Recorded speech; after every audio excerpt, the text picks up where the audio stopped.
So I just want to say thank you to the Minnesota drivers for realizing what it takes, right? So they had a strike at the airport on New Year's Eve, and one of their main founders said, you know what, we've been too nice. We've been too kind during these negotiations, probably meaning it's time to be hardcore. I will tell you this. You have a fighter in your corner that will announce, that will support you. Keep on going, right? And the rest of the country, look at Minnesota. Watch Minnesota closely, because what they are doing is, they were nice. They striked 1, 2, 3 times, maybe a 4th time. Tim Walz, I think, the governor there, really screwed them over when it came to legislating, not supporting the drivers, and it's his last tenure in office, so he's not running for re-election. He has nothing to worry about. But you need to put the pressure on the next incoming governor. You need to mention names. You need to interact with the media and say, next incoming governor, we're sending you a powerful message. We're sending any politician in Minnesota a powerful message, because you have the opportunity now in 2024 to do good with the people, to do good with the drivers. You have to show us where your intent is, right? And you got to convey that message. You have to directly speak to these politicians. And it's not like you've been too nice. I wouldn't say you've been too nice. You've set the tone with 1, 2, 3, maybe 4 protests. You've used the airport. I would highly suggest continue using the airport. Use me, use other channels. And I want those dates. They basically said that they would protest between 1 and 7. Now, Minnesota's only allowing 100 drivers to protest, right, at the airport. That will be enough to get the media's attention, but the other 1,300 members, select an area outside of the airport, start a convoy, and drive around with your banners, right? So let 100 people protest inside the airport, and I highly suggest you other 1,200 do a protest outside of the airport in form of driving slowly, maybe shutting down the traffic. You want to make a contact, a strong, powerful connection with the public, right? You want to let them know why you are protesting or striking over and over again. And this is what it takes, Minnesota. It doesn't just take one protest. People think, oh, what is one protest going to achieve? It's not going to achieve much. What it will do, it will get the media's attention. Specifically, I'm referring to the big one that we're doing, all of us globally, on February the 14th, on Valentine's Day. Show us some love protest. Is that we have to use the airports, because the media love the airports. They get 2 sides. They get to interview the riders. They get to interview the drivers. And this is the beginning. So even if Minnesota next week, please send me the dates, send me the times. I believe it's 1 to 7. Send me the date that all of you guys are doing this, so that I can make an announcement, so we can get everybody down there to support Minnesota gig workers, right? And you're doing it the right way. You're not just protesting once, you're doing it over and over again. And we have seen that this model works. The French have achieved their goals. The UK drivers have been hardcore. The New York drivers, they did it once or twice, and their Uber spokesman, Josh Gold, who's a total prick, total arsehole, said, has no impact. Keep on protesting, makes no difference. Oh, so okay. So they kept on protesting a 3rd, 4th, and 5th time. Guess what? Little Josh Gold went down on his knees and begged them to stop, and that's when they started negotiating. So know this. We know from history, in the last 2 years, 2022, 2023, and now we're in 2024, it doesn't just take one protest, ladies and gentlemen. It doesn't just take one protest, Minnesota, right?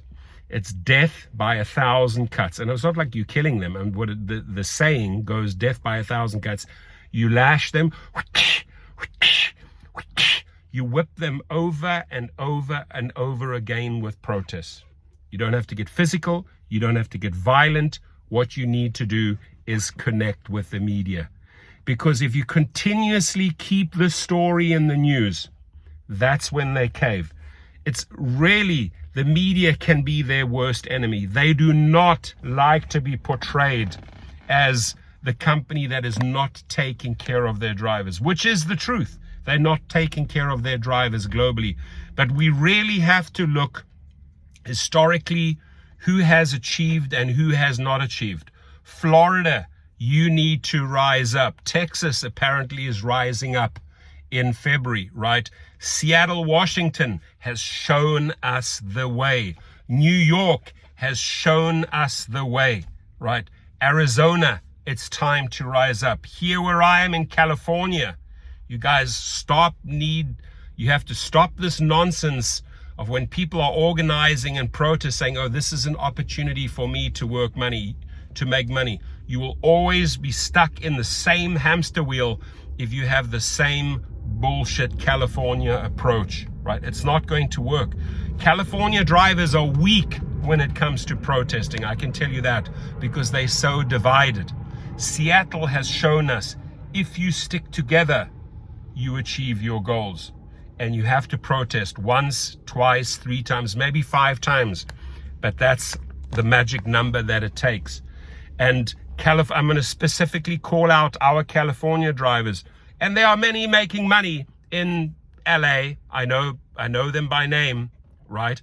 San Francisco is sort of like become mediocre. It's gone down a lot. All in all, earnings have gone down 25% since last year.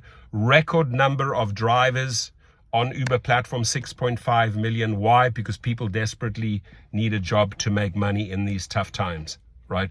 But here's the thing. If they sign you up and you're on the platform, they're going to spoil you. They are going to court you in the first 2 months. And then your earnings are going to go down and down and down.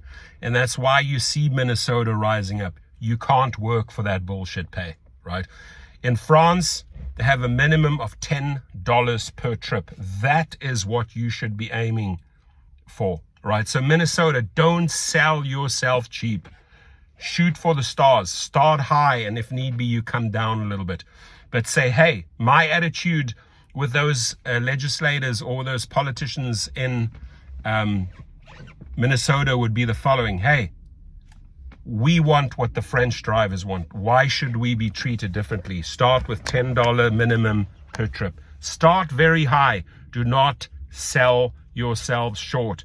And if you finally do wake up, California, and want to protest multiple times, and if you do finally wake up, Florida, so you're so divided, and you want to protest and you want to get your earnings up, right? Set the bar high. Use the French as the model, $10 minimum per trip, right? If you look at what a taxi driver in a regulated industry earns versus an Uber and Lyft driver, it's day and night. And you know why you're stuck in that hamster wheel? Because you do not know how to protest, right? You do not know how to rise up against this machine. Maybe you're too afraid. Maybe you don't really care. But it's been proven over and over again, if you work together as a unit, if you fight together as a unit, all, not divided, you achieve your goal. So Minnesota, I'm behind you. I like what you're doing. Keep it real, negotiate high, and keep on lashing them. Keep on whipping them and whipping them and whipping them. And where do we do it, ladies and gentlemen? Globally, on February the 14th, we hit them at the airports, right? Shut down your apps at the airport. Shut it down. If the police come there to kick you out, the holding lots, so shall it be. But the media will be there, will be everywhere, because we have a lot of press releases. We have a lot of people talking about this in social media. In February the 14th, if they do not use the next few weeks to show us some love and increase those earnings and introduce better safety measures and show us plans how they want to keep these wrongful deactivations down and assure us that they won't steal our tips like Lyft did on New Year's Eve, right? We will not show them love on February the 14th. In fact, we're going to shut down the apps once globally, and we're going to do it again and again and again globally at all airports until Uber and Lyft start paying us our worth. If you do not know your worth, you're a lost soul in the gig world. If you do not know what your minimum is, and if you do not abide by that and stay true to that, you've lost, right? They will steamroll you. So Minnesota, rise up, brawl, jabs, uppercuts, hooks, go the full 15 rounds with them until the judges rule, right? And I'll tell you what, you're going to win. Seattle showed you that they can win. New York showed you that they can win Minnesota. France showed you that they can win Minnesota. And the UK drivers showed you that you can win if you stay on course and protest multiple times until the companies surrender and give in to your terms. Set the bar high. $10 minimum per trip. And you can say, the French have it, we want it. Why are drivers doing the same job on the same platform for the same company in a different country? Why are they treated differently to us? Shoot high, shoot for the stars. $10 is a great starting point. Minimum of $10 a trip. Rise up, Minnesota, and do it. And if they don't listen after this next protest next week that we're going to announce again in this channel, you do it again. And if they don't listen, you do it again. And everybody else, I'm talking Texas, Florida, California, wake up. Follow them and copy what they are doing, and you will see the results. Otherwise, get out of the game. Have a good one.